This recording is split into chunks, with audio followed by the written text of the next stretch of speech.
아멘. 아멘. 조금 말씀이 길지만 내용은 크게 어려운 내용이 아닙니다. 3절을 보면은 찬송하리로다. 그는 우리 주 예수 그리스도의 하나님이시요 자비의 하나님이시요 모든 위로의 하나님이시며, 이렇게 시작하고 있습니다. 고린도 후서가 처음 시작되면서 이제 이렇게 찬송하리로다, 이렇게 사도 바울은 고린도 교회에 권면하고 있습니다. 찬송하리로다. 누구를? 하나님을 찬송하는데 그 하나님에 대해서 소개하고 있습니다. 그 하나님은 우리 주 예수 그리스도의 아버지 하나님이시요, 자비의 하나님이시요, 위로의 하나님이시다, 이렇게 소개하고 있습니다. 그들이 구원을 받게 된 것은 예수 그리스도 메시아를 믿어서 그 십자가와 부활의 그 구원을 우리가 받아들였기 때문에 믿은 것이죠. 우리가 구원을 얻은 것이죠. 믿어서 구원을 얻은 것이죠.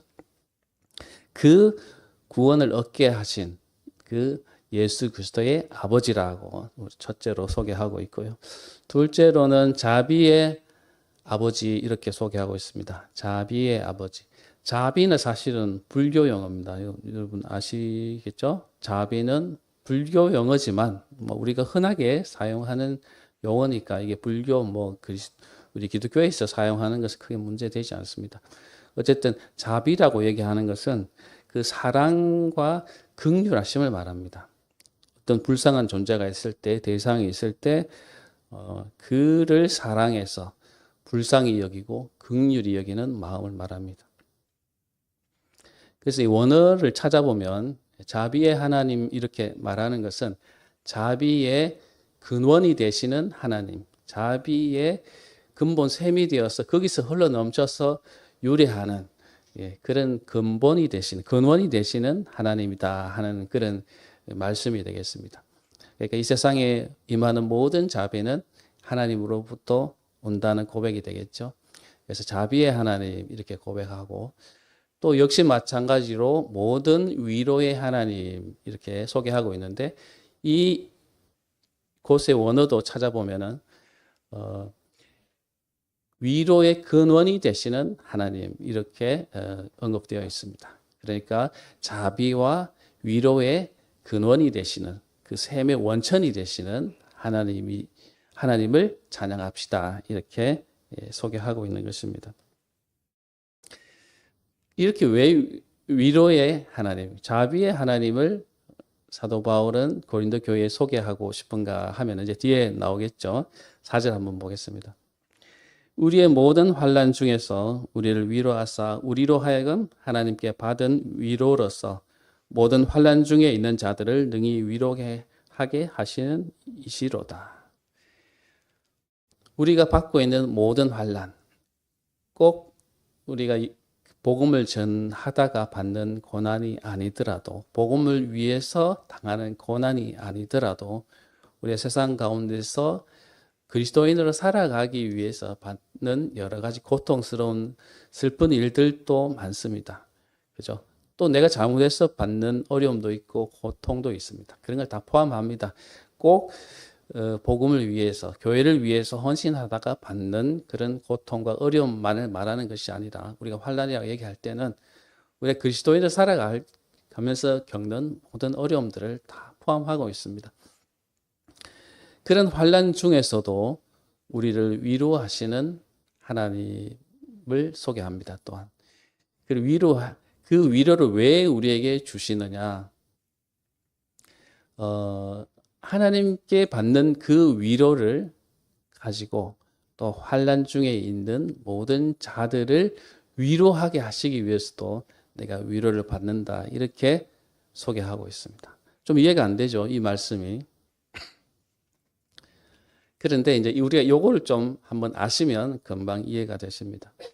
이 유대인들의 사상과 유대인들의 이 생각 속에는 자신이 직접 어떤 일을 겪지 않더라도 우리의 부모 세대 또는 그 윗세대 또는 우리의 조상 또는 우리의 공동체에 되는 누가 어떤 일을 겪더라도 그 겪은 일이 나에게도 그 효능이 그 경험이 나에게도 전가된다 하는 그런 생각이 있습니다.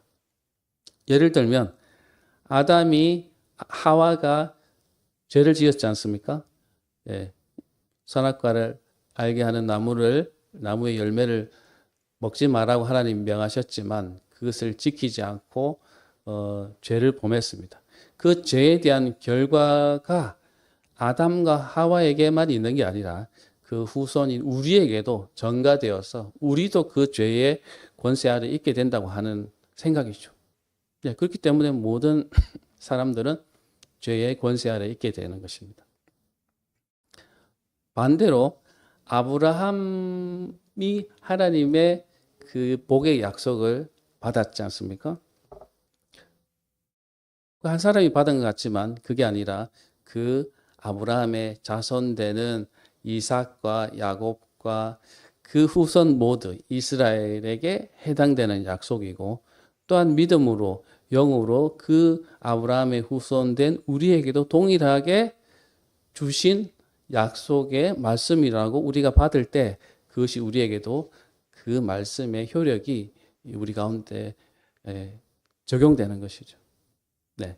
그런 생각이 이 유대인뿐만 아니라 그 근동 사람들의 생각 속에 담겨져 있다는 것입니다.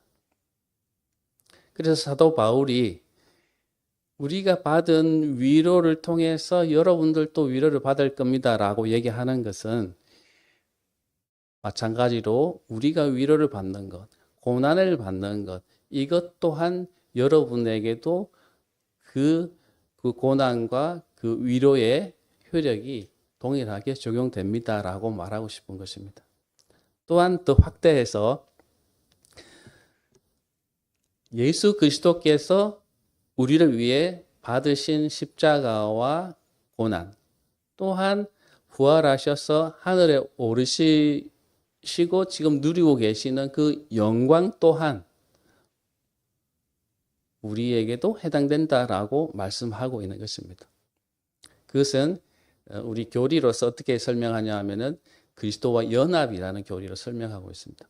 우리가 직접 십자가를 진 것은 아니지만 부활한 것은 아니지만 하늘에 하나님의 영광을 직접 받은 것은 아니지만 우리가 예수 그리스도를 믿음으로써 예수 그리스도와 연합해서 그 모든 것을 우리가 받아 누릴 수 있게 된다 하는 것이 그리스도와 연합이라고 하는 이 교리입니다. 아주 중요한 그런 교리죠. 사실이고 그래서 우리가 믿어야 되는 것입니다. 그래서 예수 그리스도께서 십자가를 지심 같이 그 고난 또한 우리에게 당연히 넘쳐서 우리가 그 고난을 당해야 되는 것은 당연한 것이고 또한 예수 그리스도께서 받은 위로 그 영광 또한 우리에게 흘러넘쳐서 우리가 받게 될 것은 당연하다고 하는 것이 이 바울의 생각입니다. 그래서 4절에 보면은 주님 하나님께서 그 환난의 위로의 근원 되시는 그 위로의 자비의 근원 되시는 하나님께서 우리에게 주신 것은 우리로 하여금 너희들을 위로할 수 있게 하시는 기 위한 목적이다 하는 말이 성립이 되는 것이죠. 우리 본문에서 보면 우리라고 하는 표현이 나오고 너희라고 하는 표현이 나옵니다. 우리라고 얘기할 때 우리가 지금 함께 앉아 있는 모든 성도들을 말하는 것이 아닙니다. 고린도 교회의 모든 성도들까지 다 포함해서 말하는 것이 아닙니다. 우리라고 얘기할 때는 사도 바울이 이끌고 있는 선교팀, 전도단을 말합니다. 바울은 전도팀, 선교팀을 구성해서 이것저것 돌아다니면서 예수 그리스도의 복음을 전하고 있는 상황입니다. 평생 그렇게 살았습니다. 그러니까 우리라고 얘기하는 것이 이 고린도 교회의 성도들을 포함해서 다 모든 성도들을 말하는 것이 아니고 바울의 선교단을 말하는 것입니다. 그러니까 우리의 모든 환난 중에서 우리를 위로하사 우리로 하여금 하나님께 받은 위로로서 모든 환난 중에 있는 자들을 능히 위로하게 하시는 이다 하는 것이죠. 사도 바울의 선교팀 위로를 주시는 그 하나님은 그런 분이다라고 하는 것입니다. 조금 더 말씀을 보면 이해가 됩니다. 5절 한번 보겠습니다. 그리스도의 고난이 우리에게 넘친 것 같이 우리가 받은 위로도 그리스도로 말미암아 넘치는도다.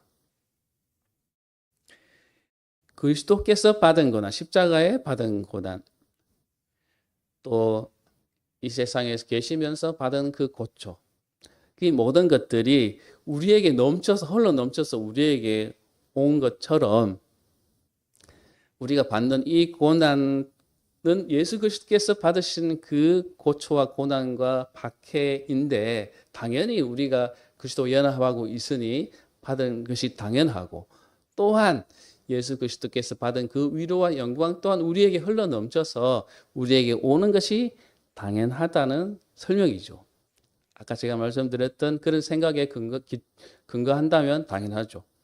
왜냐? 우리는 예수 그리스도와 연합되어 있기 때문에 받는 고난도 우리가 당연한 것이고 위로도 받을 것도 당연한 것이고 그렇게 설명하고 있는 것입니다. 6절도 보겠습니다. 우리가 환난 당하는 것도 너희가 위로와 구원을 받게 하려는 것이요 우리가 위로를 받는 것도 너희가 위로를 받게 하려는 것이니. 그래서 우리와 너희가 다르죠. 우리는 바울의 선교팀을 말합니다. 바울의 선교팀이 여러 곳을 떠돌아다니면서 예수 그리스도의 복음을 전할 때 많은 어려움을 겪었겠죠.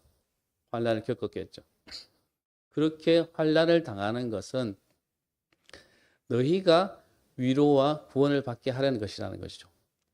우리가 지금 받고 있지만 내가 받는 우리 선교팀이 받는 이 고난과 환난과 이 위로는 우리 하나님과 예수 그리스도와 연합되고 하나님과 연합되어 있기 때문에 우리 지체로서 연합된 너희들에게도 똑같은 효력이 적용된다. 똑같이 여러분도 겪는 것이고 여러분에게도 똑같은 위로가 전해지는 것입니다. 이렇게 설명하고 있습니다. 그래서 환난을 당하는 것도 너희가 위로와 구원을 받게 하려는 것이요 우리가 위로를 받는 것도 또한 너희가 위로를 받게 하려는 것이라는 것입니다. 그래서 이 위로가 너희 속에 역사하여 우리 교회 용어 중에서 역사하다는 말은 일하신다라는 뜻입니다. 그 위로가 너희 속에서 일하셔서 역사하셔서 우리가 받는 것 같은 고난을 너희도 견디게 하신다 하는 것입니다. 전가되어서 여러분에게도 그 효력이 똑같이 적용됩니다. 이런 말씀이 되겠죠. 7절 보겠습니다. 너희를 위한 우리의 소망이 견고함은 너희가 고난에 참여하는 자가 된 것 같이 위로에도 그러할 줄을 알미라. 우리는 여러분들 향한 견고한 소망이 있습니다. 믿음이 있습니다. 지금 우리 한국말 성경으로 번역했기 때문에 이 문장이 이 원래 원어적인 문장의 이 느낌이 조금 이제 좀 다릅니다만 우리는 쭉 한 문장으로 이렇게 되어 있는데 이 영어식 문장이 그렇잖아요. 앞에 끊어지고 또 뒤에 끊어지고 중간중간에 끊어서 우리가 이렇게 해석하는 것처럼 해야 되는 그런 문장으로 되어 있는데 사실 원어적인 문장은 그렇게 되어 있습니다. 예를 들면 너희를 위한 우리의 소망이 견고합니다. 왜 그러냐? 그럼 뒤에 또 설명이 나오고 또 뒤에 설명 이런 식으로 되어 있거든요. 근데 우리 자연스럽게 우리 한국어 성경으로 번역하다 보니까 쭉 이렇게 한 문장으로 되어 있지만 실제로는 이렇게 문단 토막토막으로 이렇게 문장이 끊어져 있습니다. 그래서 너희를 위한 우리의 소망은 견고합니다. 이렇게 먼저 나옵니다. 그래서 너희 왜 견고합니까?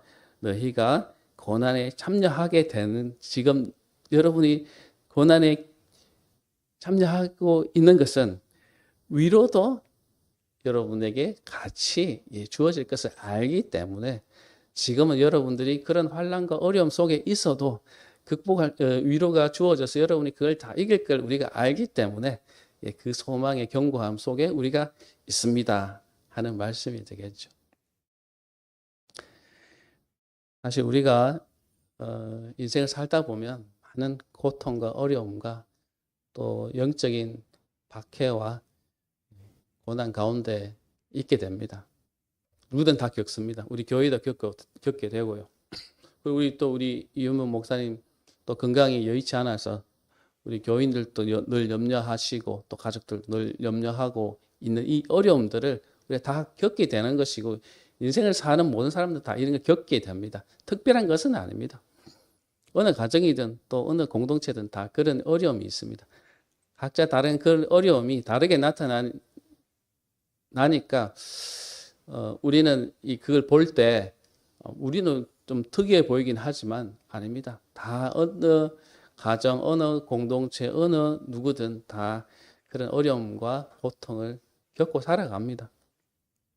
제가 조금 이따 저희 가정의 간증을 잠깐 소개하겠지만, 저희도 특별한 그런 어려움들을 겪으면서 살아왔습니다. 평범하게 그렇게 살아는 것이 아닙니다. 단지 표현을 하지 않고 드러내지 않기 때문에 그걸 모를 뿐이지, 그런 어려움과 고통스러운 과정들은 다 겪으면서 살아갈 뿐입니다. 마찬가지 우리가 신앙생활을 할 때도 그런 고통과 어려움과 환난을 겪습니다. 그것은 당연한 일이고, 또한 그것에 뒤따라서 하나님의 위로가 임하실 것은 또한 당연합니다. 왜냐? 사랑하는 성도이기 때문에, 사랑하는 자녀이기 때문에 하나님께서 위로를 당연히 주실 것이기 때문입니다. 그래서 우리가 이기고 견디고 극복할 수 있는 것이죠. 8절 한번 보겠습니다. 형제들아, 우리가 아시아에서 당한 환난을 너희가 모르기를 원하지 아니하노니, 힘에 겹도록 심한 고난을 당하여 살 소망까지 끊어지고. 바울이 이 고린도 교회가 받고 있는 고난과 어려움보다 더 큰 당한 어려움을 소개를 하고 있습니다. 그 내용은 우리는 잘 모르는데 지금 이 본문에는 소개되지 않고 있는데, 아마도 고린도 교회는 알고 있었을 것이라고 생각됩니다. 그렇기 때문에 구체적인 내용을 언급 안 해도 그것을 알 것이기 때문에 그냥 이렇게만 소개하고 있는데, 사실은 사도 바울의 선교팀이 당했던 어려움을 상기시키면서 고린도 교인들에게도 위로가 되는 말로 위로하고자 합니다. 그게 무엇이었는가 하면은 아시아에서 당한 환난에 대해서 얘기하고 있습니다. 아시아는 지금 우리 한국이 포함된 이런 아시아를 말하는 것이 아니고, 아시아라고 하는 행정구역이 있었습니다. 우리로 얘기하면은 영남 지역 또는 뭐 경상도 지역, 이렇게 얘기할 때 어느 지역인지 우리가 떠오르잖아요. 마찬가지로 지금이 터키 서쪽에 있는 지역인데, 서북 쪽에 있는 지역인데, 그 지역이 아시아라고 하는 지역입니다. 그래서 그곳에서 복음을 전할 때 당한 고난에 대해서 말하고자 하는데, 그 아시아에서 당한 환난을 알았으면 좋겠다, 이렇게 말하고 있습니다. 모르지 않기를 원한다는 게 알았으면 좋겠다는 말이죠. 아마도 추측근데 에베소라고 하는 큰 도시에서 당한 그런 박해를 말하지 않을까 우리가 추측은 하는데, 정확하게 우리가 알 수는 없습니다. 그때 당한 고난을 돌이켜보면 힘에 겨워가지고, 우리가 이렇게 가지고 있는 모든 자원들을 동원해서 그 일을 극복하기 위해서 노력을 해봐도 그것이 힘에 붙여가지고 도저히 그 어려움과 고통을 벗어날 수 없겠다고 생각할 결론에 이를 정도로 힘들었던 것 같습니다. 그래서 살 소망까지 끊어졌다고 사도 바울은 말하고 있습니다. 살 소망까지 끊어진다, 이런 표현을 여러분 얼마나 실감하시는지 모르겠습니다. 그런 모진 고통, 어려움, 삶의 고난을 여러분 겪어보셨겠죠, 당연히. 어느 가정이나 어느 인생이나 다 겪는 그런 과정일 줄 믿습니다. 뭐 이것이 복음을 전하다가 당하는 고통이 아니어도 좋습니다. 어쨌든 우리가 인생을 살아갈 때 그렇게 겪게 되는 그런 모진 고통과 어려움을 통해서 하나님의 사랑과 하나님이 함께 하심을 우리가 느끼게 되는 것이죠. 우리를 성장하게 하고 우리를 자라게 하고 하나님을 의지하게 하시는 하나의 방법인 것입니다. 그런 일 다 겪어보신 줄 믿습니다. 나중에 우리 성도들끼리도 그런 그걸 나눔하시고 이렇게 하면서 그게 참다운 교제가 되는 줄 믿습니다. 사도 바울은 아시아에서 어느 지점에서 전도를 하는데 살 소망까지 끊어질 그런 어려움을 겪고 있었습니다. 9절을 보겠습니다. 그래서 우리 자신이 사형 선고를 받은 줄 알았다고 합니다. 사형 선고를 받은 줄. 왜 이런 표현을 하고 있을까? 사형 선고를 받았다라고 표현했을까?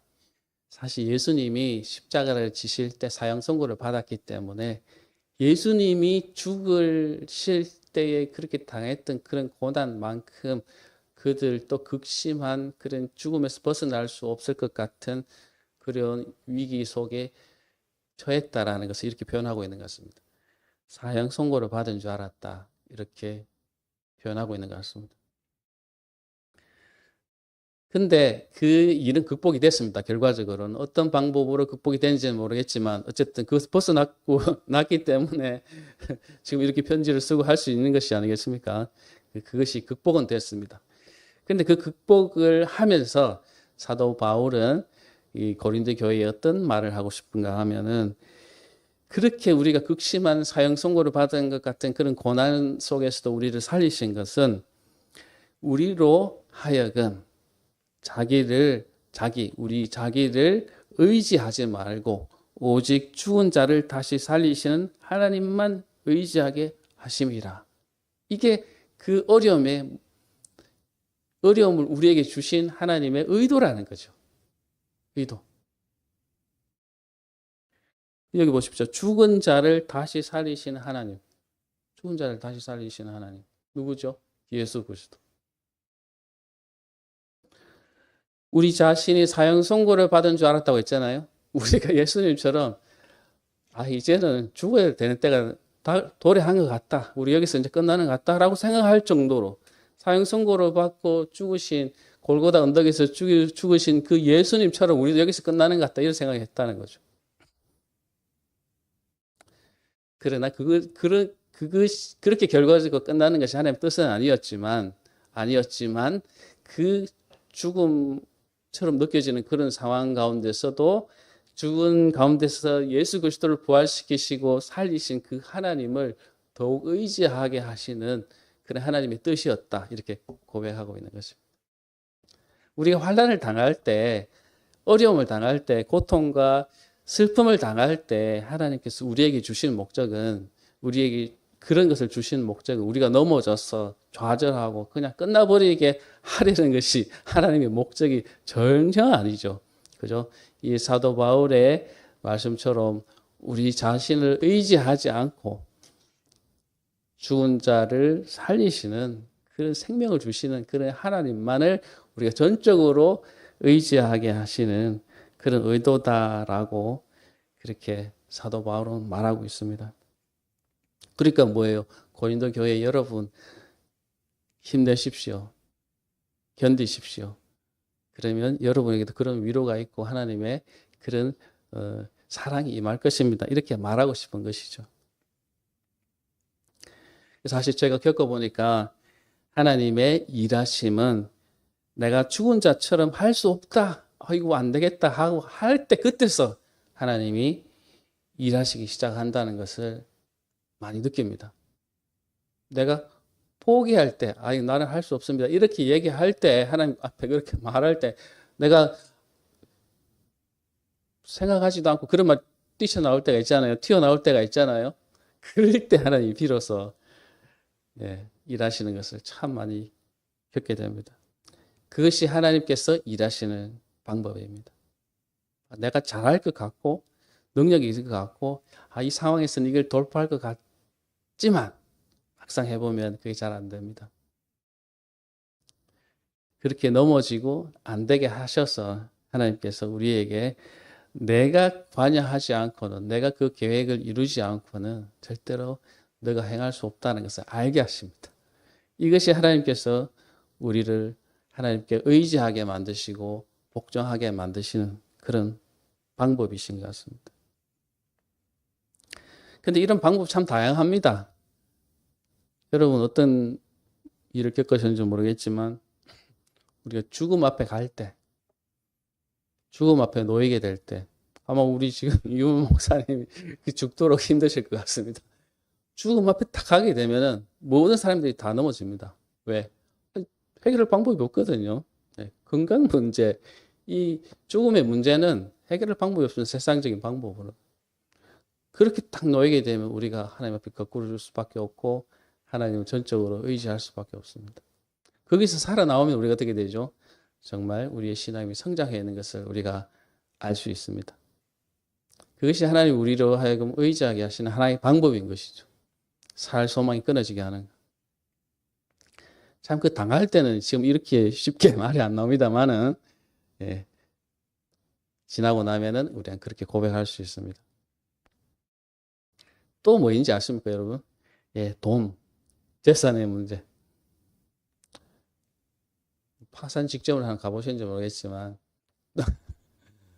내가 갖고 있는 돈을 진짜 엄청나게 날려버리거나 집을 날려버리거나 재산을 많이 날려보셨으면은 아마 동의하실 수 있을 것 같습니다.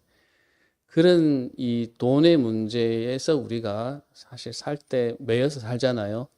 이 문제에 우리가 걸리게 되면 참 답이 없습니다. 나의 어떤 능력으로 해결 안 되는 부분이 너무 많습니다. 그 일을 우리가 왜 당하느냐? 하나님이 우리를 의지하지 말고 하나님 의지하게 하시는 하나의 교훈의 방법으로 그런 일들이 우리에게 일어나는 것입니다. 우리가 꼭 죄 때문에만 그런 것이 일어나는 게 아닙니다. 욥이 왜 그런 고난을 겪었습니까? 잘못했어? 결정적인 잘못했어? 그렇게 겪었나요? 절대로 그게 아닙니다. 욥은 객관적으로 봤을 때는 굉장한 의인이었습니다. 그 일이 왜 일어나느냐? 우리가 신앙생활 잘하고 하나님 잘 섬기는 사람들에게 왜 그런 일이 일어날까요? 그것을 알려주기 위해서 욥기가 있는 것입니다. 아무 이유 없이 일어납니다라는 것을 알려주기 위해서 욥기가 기록되어 있는 것입니다. 우리는 알 수 없습니다. 왜 일어나는지. 그러나 중요한 것은 그 어려운 때라도 우리가 하나님을 버려서는 안 된다는 것을 알려주고 싶은 것이죠. 또 하나 안 되는 게 자녀 문제입니다. 자녀 문제. 네, 맞죠? 우리의 말로, 우리의 생각으로, 우리의 이 잔소리로 해결되지 않습니다. 이 자녀 문제는. 또한 사업 문제. 이 모든 것들이 우리의 이 손 안에서 해결될 것 같지만 절대로 해결되지 않는 일이고 그 문제가 복합적으로 꼬여가지고 우리 인생을 어렵게 만들 때 우리는 답을 찾기가 참 쉽지 않습니다. 좌절합니다. 고통스러워합니다. 그러나 그런 일들이 일어나게 하시는 분은 하나님이시고 우리로 하여금 전적으로 하나님을 의지하게끔 하시기 위함입니다. 그래서 이런 일을 겪고 나면 어떻게 됩니까? 믿음이 성장하죠. 그런 일이 또 오게 되면 어떻게 됩니까? 이제는 살짝 여유가 생깁니다. 이거 한번 겪어보니까 하나님이 나중에 풀어주시는데 우리가 엎드리기만 하고 시간만 지나면 좀 결定있기만 하면 해결해 주시겠네. 이런 생각이 들죠? 한번 겪어보면. 그러고 나서 또 해결이 됩니다. 그러고 나서 또 오게 되면 어떻게 됩니까? 그때는 이제 여유가 생깁니다. 가만히 있자. 가만히 있으면 해결되더라고요. 그죠? 여러분. 기도하고 그냥 하나님께 의지하고 그냥 가만히 있으면 시간만 가면은 해결이 됩니다. 그래서 이게 자꾸 반복이 되면 우리가 어떻게 이제 인식이 되냐 하면은 고통과 어려움과 환난을 우리가 당하더라도 하나님이 다 하실 것이기 때문에 우리가 그냥 가만히 기다리고 하나님의 때를 기다리고 하나님의 계획을 기다리면 된다 하는 그런 이 교훈을 우리가 배웠기 때문에 우리는 평안할 수가 있는 것이죠. 항상 기뻐할 수 있는 것이죠. 하나님을 우리가 의지할 수 있는 습관적으로 의지할 수 있는 수준에 우리가 이미 도달해 있는 것입니다. 거기에 도달해야 됩니다, 여러분. 과정은 어렵지만. 그것이 하나님이 우리를 향한 훈련하는 방법이자 목적입니다. 아마 우리 충성교회가 당하고 있는 이 어려움도 그런 과정인 것 같습니다. 우리가 낙심하지 말고 우리가 뭔가 자꾸 풀려고 하지 말고 하나님의 그 손안에 하나님의 계획 안에 계시다는 것을 우리가 믿고 기다리고 순종하고 바라보기만 하면 저절로 풀리게 되어 있습니다. 그래서 10절 한번 보겠습니다. 그가 이같이 큰 사망에서 우리를 건지시고 또 건지실 것이며 이후에도 건지시기를 그에게 바라노라. 이 고백이 너무나 사실 이제 실감이 되죠. 우리를 건지셨고 또 건지실 것이며 건지시기를 그에게 바라노라. 이게 우리 신앙의 끝입니다. 우리 환난을 당하지만 건지셨다는 거 우리가 경험했잖아요. 확실히 알잖아요. 또 우리가 당하고 있는 이 환난 속에서도 우리를 건지실 것을 우리가 믿잖아요. 앞으로 당한 고통 속에서도 어려움 속에서도 건지실 것을 우리가 믿잖아요. 두려워할 게 뭐 있어요? 우리가 위로를 받고 기뻐할 수 있는 것이죠. 그리고 우리가 궁극적으로 마지막에 하나님 앞에 섰을 때 모든 사람들은 심판을 받게 될 것입니다. 모든 사람들은 하나님 앞에 서서 그 행위대로 심판을 받기 위해서 그 심판대 앞에 설 것입니다. 여러분도 써야 됩니다. 나도 써야 되고요. 그때에도 구원해 주실 것이라는 약속이죠. 단순히 그냥 내년에 일어날 일 이런 게 아니고 우리가 당할 미래의 그 심판 앞에서도 우리를 건지실 것이라는 확신입니다. 그래서 구원은 사실 여러분 구원 받았습니까? 이렇게 물어보면 구원은 현재적으로는 받은 것 같지만 실제로 지금 우리 구원을 받은 것은 아닙니다. 단지 우리가 구원의 약속은 받은 것입니다. 마지막 때 우리가 하나님 앞에 서서 그래 너는 예수 그리스도를 나의 아들 예수 그리스도를 믿었으니 너는 의롭다. 너는 죄가 있지만 의로워졌으니까 이제는 천국에 가라. 이렇게 해서 하늘나라에서 영원한 우리의 삶을 살기 전까지는 우리에게는 완전한 구원이 이루어진 것은 아닙니다. 그러나 그 구원에 대한 약속이 너무나 명확하기 때문에 우리가 구원받았다고 말할 수 있는 것일 뿐입니다. 그렇죠? 그래서 사도 바울은 너희 구원을 이루라고 하잖아요. 두렵고 떨리는 마음으로 너희 구원을 이루어 가라. 아직 안 이루어졌기 때문에. 그때 완전하게 이루어졌기 때문에 우리가 행위를 조심하고 우리의 이 신앙생활을 조심해서 우리가 하나님께 책망받지 않도록 너희 구원이 완전히 이루어질 때까지 조심해라라는 것이죠. 우리의 구원은 이루어져 가고 있습니다. 그래서 그때 어떻게 된다고요? 하나님께서 우리가 죄가 있지만 허물이 있지만 건지실 것이라는 것이죠. 그 약속이죠. 그까지도 다 포함하고 있는 것입니다. 말씀을 마무리하겠습니다. 우리가 늘 당하는 이 어려움과 고난, 환난, 인생의 역경 이것은 다 하나님을 의지하게 하고 우리를 의지하게 하지 않게 하시려는 하나님의 계획하심입니다. 그래서 우리는 답안지를 아니까 그 답을 아니까 그게 맞춰 살아가면 되겠죠. 그래서 너무 힘들어하지 마시고 당하면 당하는 대로 여유를 가지시고 이렇게 하나님의 계획을 의지하고 그분을 의지하게 되면 점차적으로 그것이 극복이 됩니다. 제가 오후에도 설교가 잡혀 있더라고요. 그래서 오후 시간에는 제가 간증을 하나 하겠습니다. 원래는 이때 짧게 하려고 했는데 제가 설교하는 중에 오후에는 좀 그 간증을 조금 해야 되겠다 이런 마음을 주셔서 여기서 설교는 마무리하고 오후에 간증을 잠깐 하겠습니다. 그런 어려운 과정을 겪지만 그것이 우리가 신앙을 자라게 하시고 우리 성도를 더욱 사랑하게 하시는 우리 서로 사랑하게 하시는 그런 하나님의 의도하십니다. 그것을 믿고 우리가 그 고통을 이겨나갈 수 있기를 소망합니다. 우리 함께 찬양하시겠습니다.